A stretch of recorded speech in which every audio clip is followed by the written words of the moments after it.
I can't. Hopefully you guys are getting a good laugh out of this, because if I was looking at somebody and they was being this ridiculous, I would be like, really?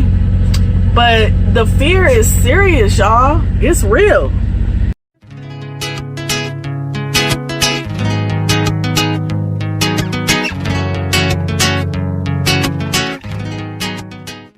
Hey guys, so my break is officially over. I'm still here at the Prime Terminal in Springfield. I'm just getting out to kind of walk around my truck, even though I did a post trip earlier when I shut down. I'm at a half a tank of reefer fuel, so I have to fill my reefer up before I drop my load in Joplin. But I already got pre-plans for my next load.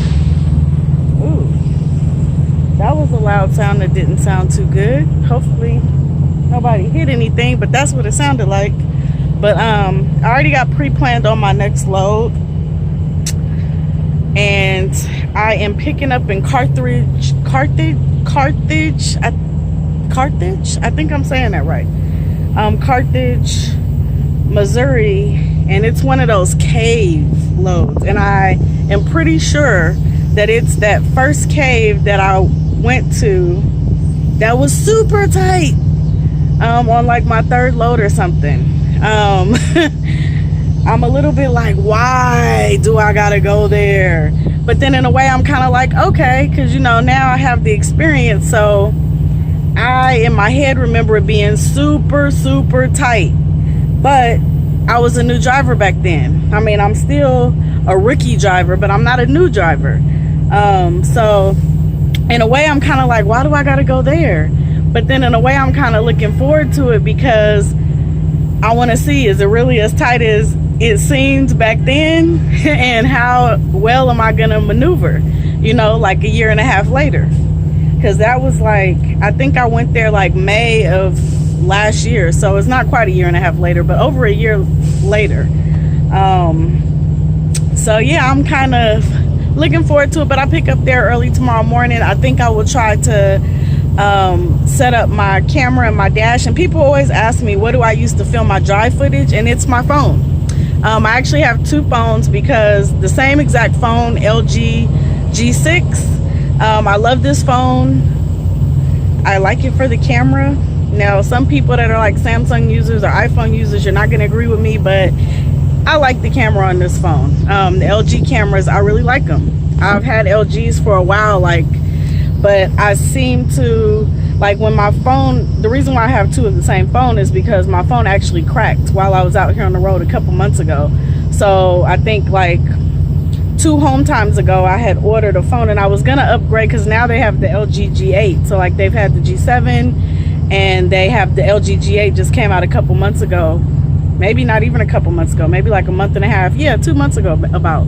And I was gonna upgrade, but I really like the G6 camera. You know, I do a lot of reading and reviews on stuff like phones when I buy it, because I YouTube like the phone having a good camera, because I don't want to have like a GoPro and have to have a laptop and like upload the footage to the laptop, edit it, and then re-upload it to YouTube. I like to be able to do things kind of simple and straightforward from my phone. So I really like the LG camera.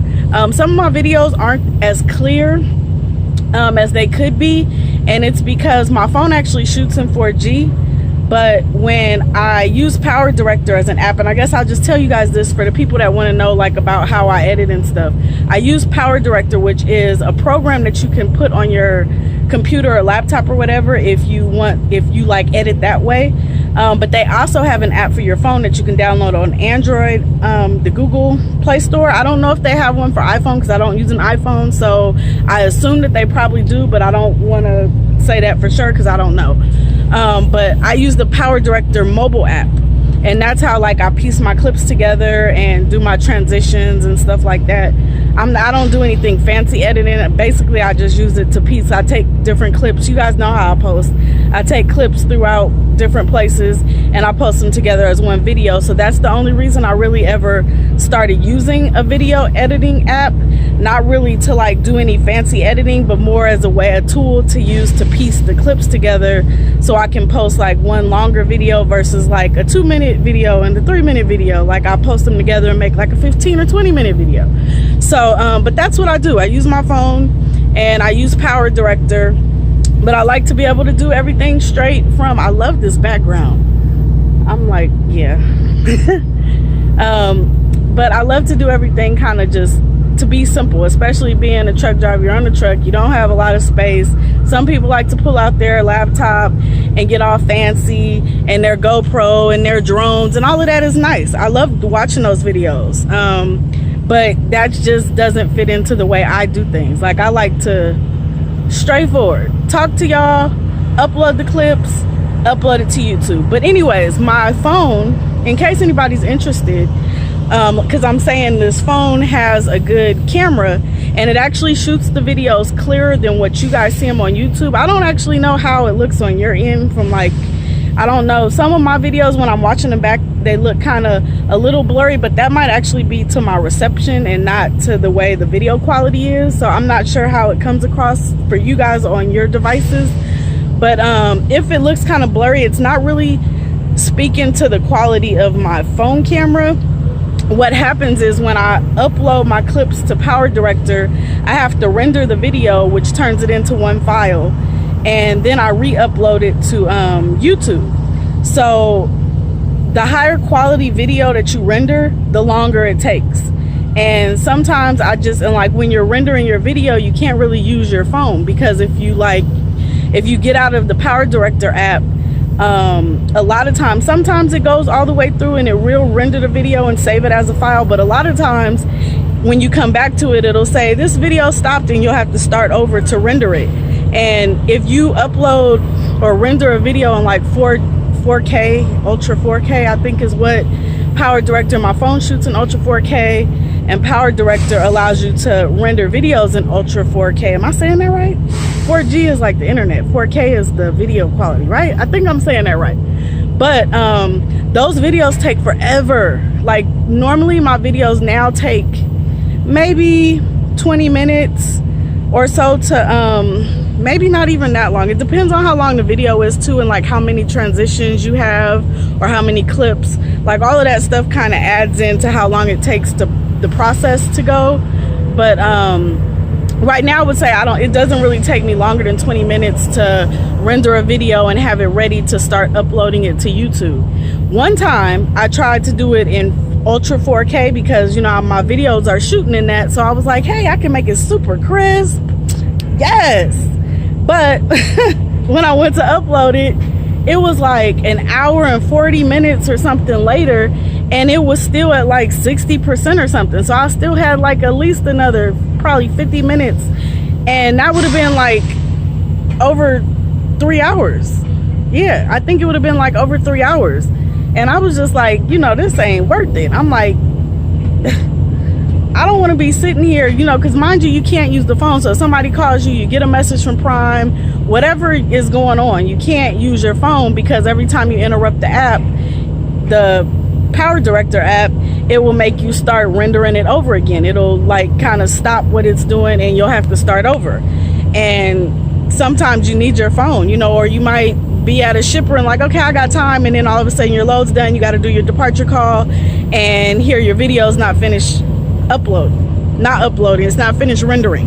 And then on top of that time, you still have to, once it's done in Power Director, you do have to still upload it to YouTube. So it's a process. And I guess while I'm talking about that, that's why I'll throw in, a lot of people want to see my drive time videos in like real time, or yeah, I mean, I get a lot, not a lot, but like maybe 20 to 25 people, I think, separate people have asked me like, why do you always speed up your videos so much? Well, those videos are sped up times 8. So even though you guys might be watching like a 13-minute video, that's times 8. So like this last drive footage video I uploaded was like 40 something minutes, 42, 43 minutes. That's over 6 hours of different clips of me driving different places. So going to saying how it takes forever the longer your video is, you have to render it as well. Once it's rendered, you have to upload it to YouTube still. So I don't have time to like upload hour-long videos or drive footage to, you know, to YouTube in real time. I mean, it's easier for me to speed it up. That way you guys kind of get a sense of the distance, but it's sped up. So for me, it's only like a 13-15 minute video, and that uploads pretty quickly. I can sit my phone down for that long and not really worry about it. If I tried to upload hours of footage, that would take forever for me to do. And on top of that, you guys have to kind of keep in mind, and I'm talking to the people that that always ask me to do real-time videos, and they don't understand like why she keeps posting these sped up videos when I want to see real time. On top of that, I either have to be talking about something, because some people want me to like drive and talk, and I just don't have anything to say like while I'm driving. That's just not what I want to sit there and do, is like to be talking about whatever, just random stuff.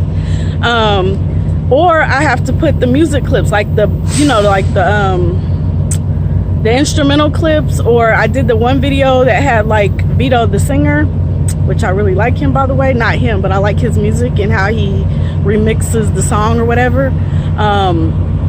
But then you have to, like, the longer the video is, the more instrumental clips you have to go find that are free use, that you can use without getting copyright strikes and all of that.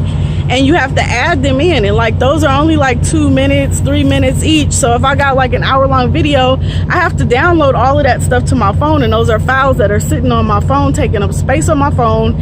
It takes time, and it's just like, for the, I mean, if there was a large amount of people, I mean, only about maybe 800 to 1,000 people actually watch my drive footage, but that's enough that I keep doing it. I mean, those aren't my favorite videos to make or post, because they're just driving. Like for me, I don't watch drive footage videos, like that's not something I'm into, but enough of you guys want to see it to where I post it, because somebody made a valid point that a lot of people don't like get outside of their city or whatever, so that kind of gives them a little way to just see like what different states look like, what different interstate highways and stuff looks like, the terrain, how it changes different places.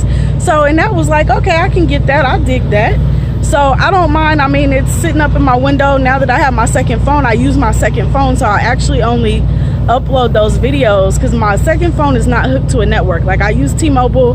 This phone that I'm taking this footage on is my T-Mobile phone. My other phone, it's this exact same phone. I only upload stuff that I shoot with that phone when I'm near Wi-Fi, like if I'm at a Love's or Pilots or something, because I have Wi-Fi credit, and I'll use their Wi-Fi to like render the video and upload it to YouTube. And a lot of times I'll have drive footage videos already done, and I'll kind of just have them sitting in my queue, so when I'm not posting, I can like post that, you know, just to have something for you guys to know that, okay, she's alive because she posted something. But it doesn't take a lot for me to just set that extra phone up in the window, which is what I do basically, and kind of let it, you know, record while I'm driving. I don't have to worry about getting a phone call and interrupting the footage or anything, because it's the phone that's not hooked up to a network. So I definitely don't mind posting those type of videos, but there's not enough of you that want to see real-time driving, or have expressed that you want to see real-time driving, for me to actually set aside the time that it would take to like the shooting the video part. That's not the issue. It's the uploading it and the rendering it and all of that, because, you know, driving, we drive for hours and hours a day. So I can give you 8 hours of drive footage if you want it, but to get that 8 hours of drive footage up on YouTube, that would take a lot of time. And I would, you know, that might take longer than I'm actually sitting at a truck stop. I don't know. It just depends on how good their Wi-Fi is, because mind you, I shoot those videos with the extra phone, not this phone that I'm shooting this on. These videos that I take the clips and I'm talking to you guys, and the videos facing me, I take these on my phone that are hooked to a network, so I use my data wherever I'm at, and I'm able to post it. Those drive footages I only post when I'm near Wi-Fi, where I'm gonna have access to the Wi-Fi for enough time to upload it. So that gives you a little bit of an explanation to answer those people, because I haven't really emailed or responded back in length, but now you can kind of understand why I'm not fulfilling your request, I guess I can say. It's not because I don't hear you and I'm just like, whatever, I don't care. Those are the reasons. Hopefully they're valid enough for you.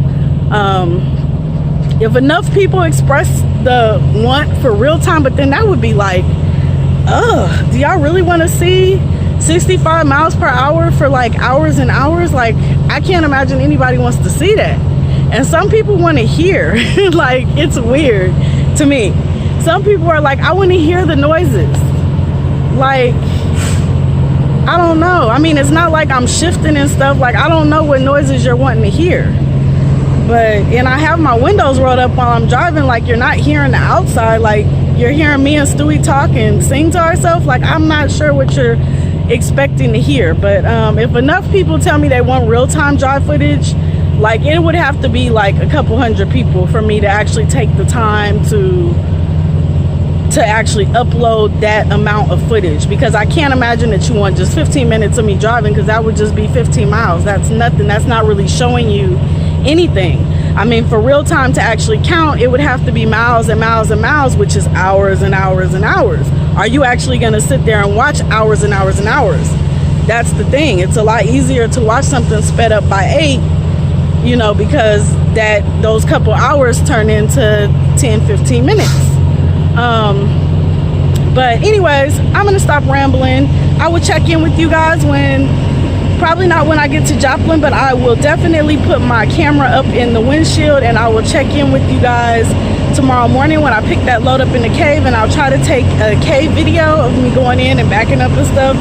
I'm gonna tell y'all in advance, if it's as tight as I remember, do not laugh at me, but I will make some video of it. Because you guys seem to like my last cave video, so I'll talk to y'all later. Okay, bye. Hey guys, trying to see the best lighting. So I dropped my load in Joplin. I love going to that place. Where I really don't love it because the gravel is like all bumpy and stuff, but Protein Solutions, anybody from Prime probably knows that. You've probably been there at least once.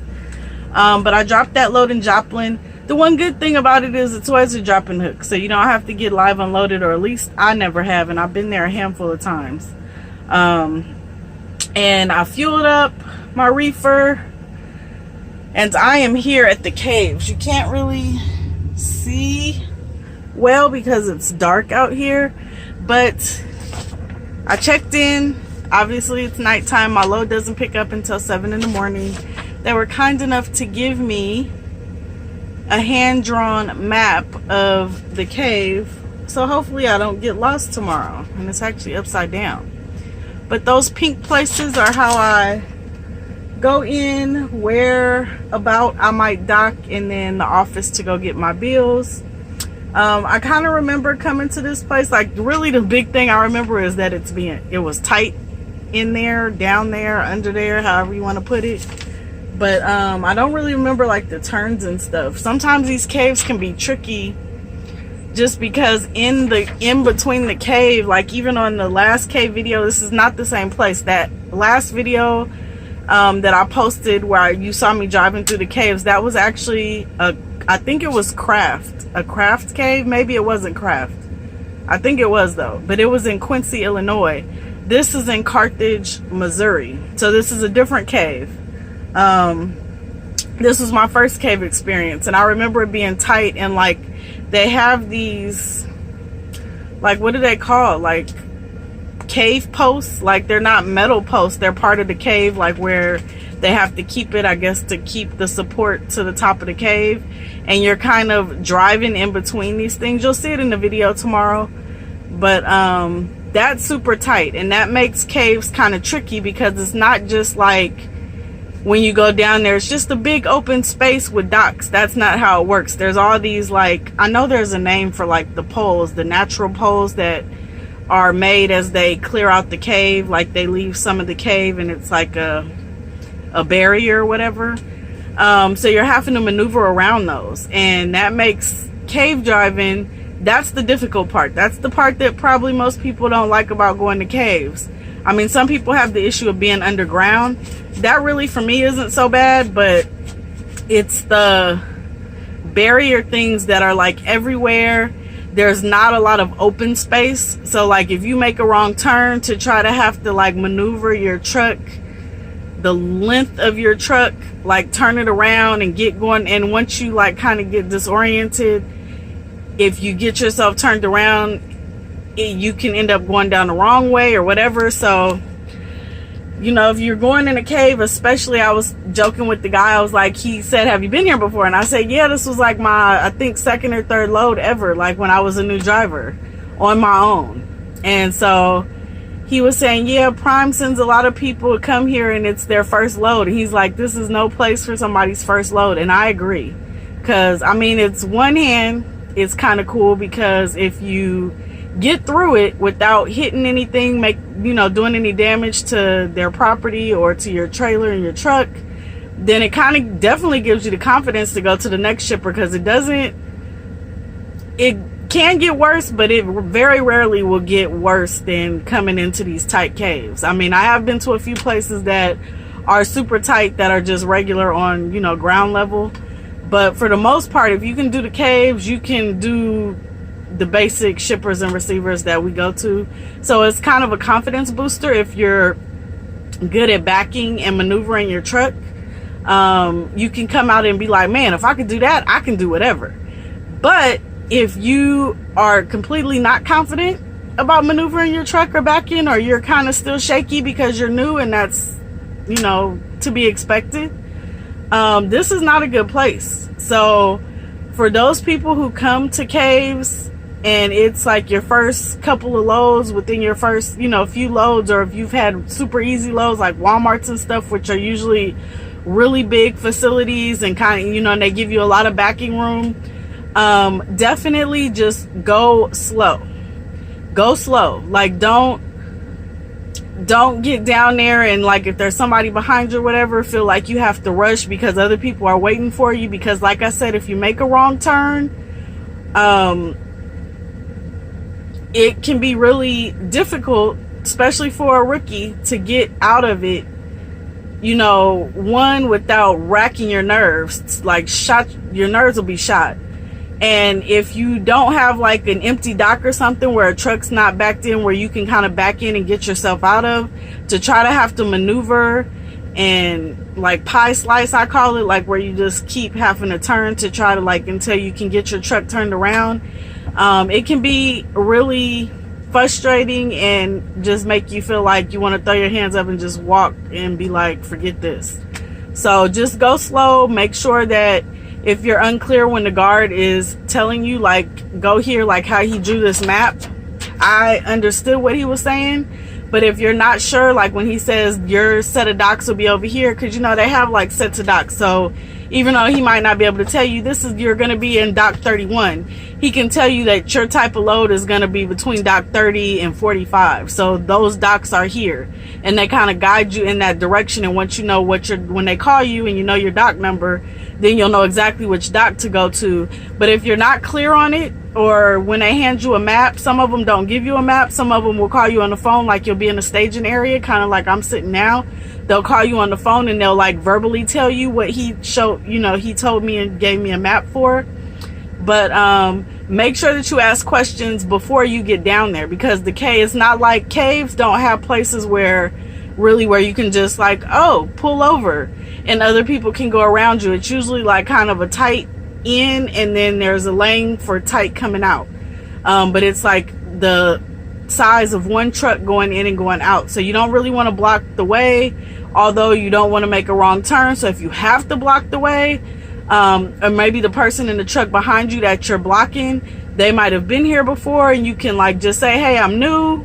They told me dock 34. Do you like know? They told me to go right, but this kind of looks a little funny. I'm not sure if I should turn right here. Do you know? And, a lot of times, a lot of people, there's regulars here, so they know what they're doing. They know what they're talking about. You might see like one of the yard jockeys. They do have yard jockeys down underneath the ground that are doing whatever they're doing. So you can try to wave somebody down to ask, but don't just start willy-nilly making turns. That's my biggest piece of advice to anybody new, or even if you're not new and you haven't been to caves. Like if you got backing skills, Great, that's a plus. But even if you have backing skills, you don't want to start just making random turns when you're in these caves. So make sure that you're understanding where they're directing you to. And if you don't understand, call the person back. You know, hit redial on your phone and be like, you know, you just called me and you told me to go to door 34. You said make a right turn when I see the big, because like he told me, like, you'll come to a place where you'll see a big rock. Make sure you turn right, don't turn left. But when you come out, you want to go around the rock. So like, because I have the map, I was understanding as he told me in a good way verbally, but he also was showing me on the map, so it made sense. But like, if he had called me on the phone to tell me what he told me in person, I might not have understood as well as I did seeing the map. And like I said, not all of these places are going to give you a map. You might not even physically check in with someone. That video that I posted of the last cave, like when they have you park your truck in the staging area and there's a number that you call to check in. You don't actually go into an office and talk to anybody. You just call, you let them know I'm here, and they'll either give you a dock number right there while you know, when you make the call, or they'll take your number and they'll call you back. And once they give you the dock number, they kind of verbally direct you. When you come into the cave, you want to go left or right and look for this landmark and turn left or right there. So you want to make sure you understand if you got to call back. If it's not a physical person, like here, luckily there's a guard shack. You can just walk back to the guard shack and say, you know, last night they told me I'm not really clear on it. Can you retell me exactly where I'm going, or call them back. But make sure that you're confident in whatever you heard, whatever instructions were given to you before you actually go into the cave. Because yeah, just that's my biggest piece of advice. And because Prime is like, Missouri has a lot of caves, and Prime is close to, there's like clusters of caves that have shippers and receivers there. So the likelihood that if you ever come out of Springfield terminal, you will probably at some point sooner than later get sent to a cave for a load, because they're like kind of right there. Like the craft caves are like a mile from the Prime terminal. This place is like, I think like 50 or 60 miles from it. So like, I've been sent here, like once you leave Prime, if they don't have loads on the yard for you to take, they'll send, you know, they always try to send you to the closest shipper possible, so you don't have a lot of deadhead miles. So this will be one of the places you come to. There's another place, I can't think of the name, that a lot of people go to, the craft caves that I said that are right down the, like literally right down the street from the terminal. So you are gonna likely get, if you work for Prime or drive for Prime, you're gonna probably get sent to a cave. So those are my that's my advice. When you do get sent to a cave, hopefully it's not on your first couple loads, but if it is, regardless of when it is, just make sure that you have clear understanding when they give you a direction of this is how you get to the dock. Make sure that you're understanding what they're telling you. If you're not, or if you don't understand, ask before you get your big truck into the caves, because you do not want to make a wrong turn. You do not want to have to try to get your like turn around, because it ain't no just pull up and make a U-turn and come back out. It ain't none of that down there. You have to like figure it out. You know, you have to like jigsaw, however you want to say it. You have to get yourself out of it. So if you're not confident in your backing skills, not to say that you can't do it, because it is definitely doable, but it is nerve-wracking. So the more clear you are on where you're going, the better off you'll be. I'm gonna let you guys go now. I will, somebody asked me what I use in my window. Let me see if I can make it a little bit more light. What I use to hold my phone up, or like whatever. So this is a little thing. I got it for like $6, like $6.99 or something at Walmart.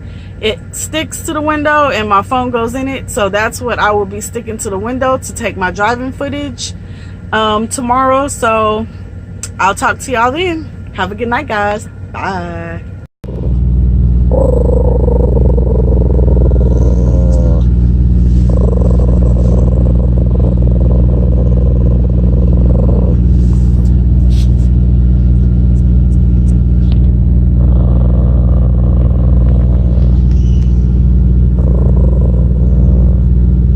guys see the geese? That's what Stewie was growling out in the window. He doesn't like those geese. Now he's growling at the man walking by.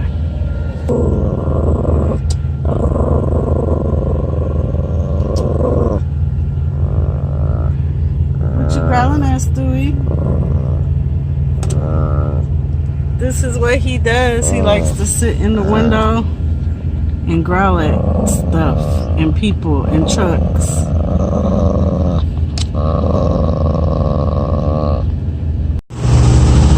Hey everybody, so I made it to Florida. I'm a bit freaked out right now because the love bugs are back. And if y'all know me, if you've been watching me long enough, you know I ain't feeling no bugs. I sent a message to my dispatcher before I got out the truck, and I'm in Baldwin, Florida. This is where the load that I picked up from the caves came. I'm like so freaked out. Okay, hold on you guys, hold on. Woo! I gotta try to, oh my gosh.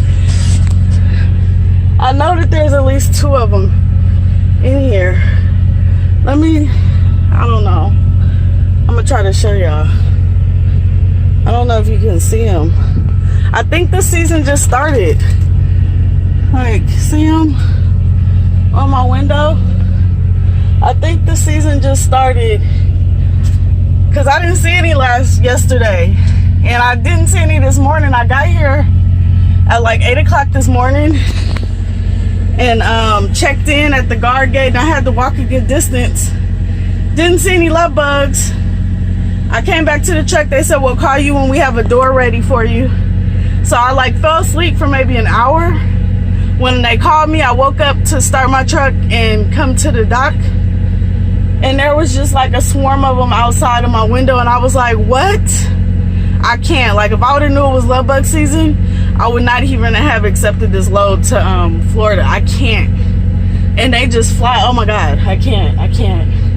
I'm like freaking out. But I'm in Baldwin, Florida. It's like right kind of on the, it's by Jacksonville kind of. It's pretty close to the Georgia state line. Like, it's not deep into Florida, but I can't stay out here. I told him, oh, I see right now that he sent me a message back. I'll show you the message I sent to him. I will put it up here somewhere, but I was like, I'm in Florida. I'm not unloaded yet. Bugs freak me the heck out. I'm not staying in Florida to pick up another load. I said I am going to head right back. A new important message has arrived. That's him messaging me back. I said I'm gonna head right back down to 75 the way I came into Georgia. If you haven't already sent me a load, you can send me a load from there, because I'm not even getting out my truck to fill the reefer. That's how serious. Once I don't really have a choice. If I could pay somebody right now to like had open my doors for me, I wouldn't have even gotten out the truck right now. But I had to open my doors, back up, pull my glad hand seals, and although I don't see nobody else pulling their glad hand seals, but the paper they gave us said to do it, so I did it and walked my bills into the office. Luckily, I'm like right by the office door. I didn't have to, if I would have had to walk that away, it was like a long line because I'm at the end of the building, but the office is right there. But I can't do it. Nope, I can't do it. So I hope they hurry up. So I have 7 hours and 26 minutes and I'm trying to get the heck out of Florida. I feel quite ridiculous, but it is what it is. Like not last year, earlier this year, I was out here, I think it was May, and I never heard of a love bug, didn't know what a love bug was, didn't know that they like come out and be just everywhere. I had no clue. So I'm in Florida and all these bugs are just everywhere. So I'm freaking out, but at that point I'm already deep in Florida and I'm freaking out. And I was like, I started Googling love bugs, asking, I think on my Instagram, I asked people like about love bugs. I was Googling them and I seen that they came out twice a year, but what I read said May and October. Well, it's the start of September, so I didn't even think that the love bugs were out yet. Had I known, I would not, this load paid really well, but I would not have taken it. Like, my peace of mind, I have so much anxiety, like with all these bugs flying around me, I can't. I can't. Hopefully you guys are getting a good laugh out of this, because if I was looking at somebody and they was being this ridiculous, I would be like, really? But the fear is serious, y'all. It's real. And I ain't messing with it. I'm not like trying to, oh, be a trooper. Nope, I can't be no trooper. Nope, I gotta go. See, look at them. And there's not a lot right now. Like when I was parked in the staging area, there was a lot more around my truck, and I see them flying around, but they're not, it doesn't catch it on camera well. But if this is the start of lug bug season, I don't want to be around for it. I think he just sent me a message. Let me see what he said back, because I was like, I'm headed right back the way I came in. So if you have another load, like make sure it picks up in Georgia or that way, because I'm not staying here in Florida. I'm not even trying to sit at a truck stop to take a 10-hour break, because I won't be getting out the truck to go to the bathroom. I won't be getting out the truck to go get nothing to eat. I'm not fueling up no fuel. Luckily, I got like 3/4 of a tank of fuel in my truck. The reefer is probably gonna need fuel because I have a frozen load, and it was like at 3/4 this morning. And you know, it's probably gonna be on the whole time they're unloading me. But I told him I'm not doing it. Stewie's over there throwing pillows off the bed. Okay, so he said, where in Georgia are you wanting to go? I don't care. Just anywhere out of here.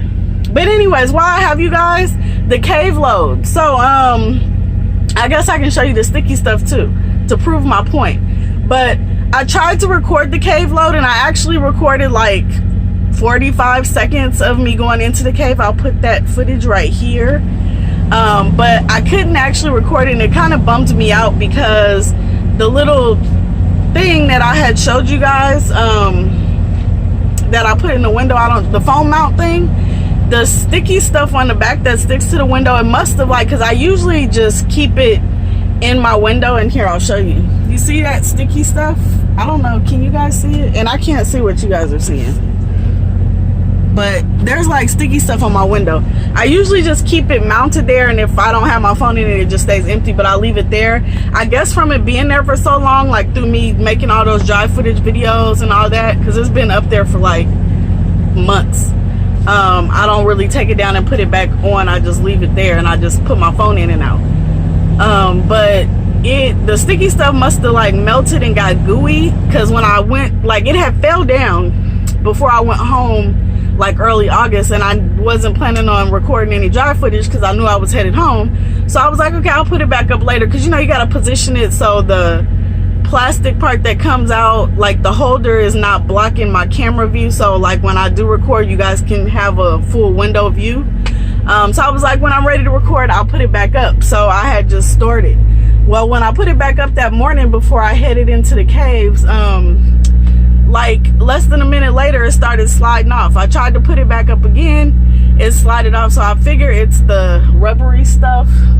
I'm like worried about those 2 love bugs. I know I seen them in here, I just don't know where they went. I was backing up and I couldn't watch them and back up safely, but they're here somewhere. But so I wasn't able to get any footage of the caves, which kind of sucks, because I really wanted to start like every different cave I went to get a good going in and coming out video, just because people seem to like the caves and you could get a sense of what the different caves look like. But I wasn't able to capture that because I couldn't get my phone to stay in the window. But I got lucky. The dock door that they gave me at the caves, I was in, like, when you go in the caves, there's different companies that have like different sets of docks, and it's like different companies. So if anybody that's been there, I had a hostess load, and I got dock door 33, which was super easy. Like I went into the caves. Once I found my set of docks, I was able to make like one little left turn. I'm like, the lights all next to me. I was able to make one little left turn and actually just straight back into my dock. Like they gave me the perfect dock, so I didn't have any issues. There was some tight docks down there, so like you guys would, and there wasn't a lot of trucks, especially in I was the only truck in my little set of docks that they gave me. So like even if I had to maneuver, it would have been a lot easier because there wasn't trucks, you know, at the other docks that I had to like try to maneuver around. But as I was going out, I seen other sets of docks that had like trucks and stuff that looks more difficult. So it would have been a cool video, but I didn't get any footage, so sorry about that. But I tried. But anyways, I'm gonna let you guys go. Thank you for keeping me company on the way back from the turning my bills in, because if I have to walk through these bugs and just like nothing to do and not, oh my gosh, and I still have to get out the truck to like close the doors, go back in. I'm just like really over it already. I don't know, but okay guys, I hope everybody has a good day. I've been chopping, what was that saying, bumping my gums. I've been bumping my gums for a little bit too long now, so I think I'm gonna put my clips together and maybe post this video since I have made it here to Florida. That load is complete, and I am remembering to check in with you guys, so that's pretty cool. I'm picking up my phone, I'm making videos, so I will get myself out of love bug territory. And once I find out where I'm going from wherever I stop in Georgia, I'll probably just stop like across the state line, like pick a truck stop right when I get into Georgia and wait for another load, and I will come back with you. Although, what if the love bugs are in Georgia too? Oh, well, I'll see how it goes, but I'm getting the heck up out of Florida. Peace, Florida. Peace, guys. Talk to you later. Bye.